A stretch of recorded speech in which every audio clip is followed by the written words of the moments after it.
क्या आपने कभी सोचा है सांप की जीभ दो हिस्सों में कटी हुई क्यों होती है? यह प्रकृति का नहीं, एक भयानक श्राप का परिणाम है। ये तो हम सभी जानते हैं कि सांप की जीभ आगे से दो हिस्सों में बटी हुई होती है, किंतु ये ऐसी क्यों होती है, इसका वर्णन महाभारत में उल्लेखित है। महाभारत के अनुसार महर्षि कश्यप की 13 पत्नियां थीं। इनमें से कद्रु भी एक थी।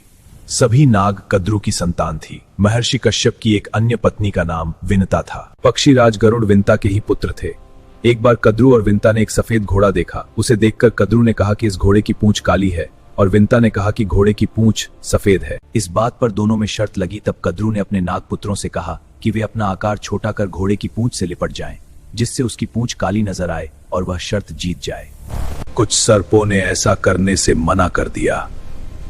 तब कद्रु ने अपने पुत्रों को श्राप दे दिया कि तुम राजा जन्मेजय के यज्ञ में भस्म हो जाओगे दोनों। श्राप की बात सुनकर सांप अपनी माता के कहे अनुसार उस सफेद घोड़े की पूंछ से लिपट गए, जिससे उस घोड़े की पूंछ काली दिखाई देने लगी। शर्त हारने के कारण विनता कद्रु की दासी बन गई। जब गरुड़ को पता चला कि उनकी मां दासी बन गई है, तो उन्होंने कद्रु और उनके सर्प पुत्रों से पूछा कि तुम्हें मैं ऐसी कौन सी वस्तु लाकर दूं जिससे कि मेरी माता तुम्हारे दासत्व से मुक्त हो जाएगी। तब सर्पों ने कहा कि तुम हमें स्वर्ग से अमृत लाकर दोगे तो तुम्हारी माता दासत्व से मुक्त हो जाएगी।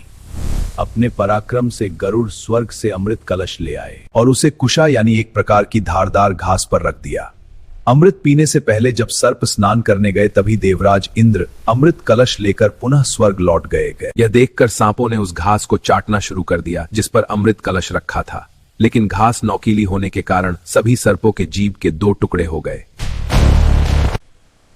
अमृत की एक बूंद भी उनके भाग्य में नहीं थी, लेकिन लालच की उस एक चाट ने उनकी जीभ को सदा के लिए 2 भागों में बांट दिया।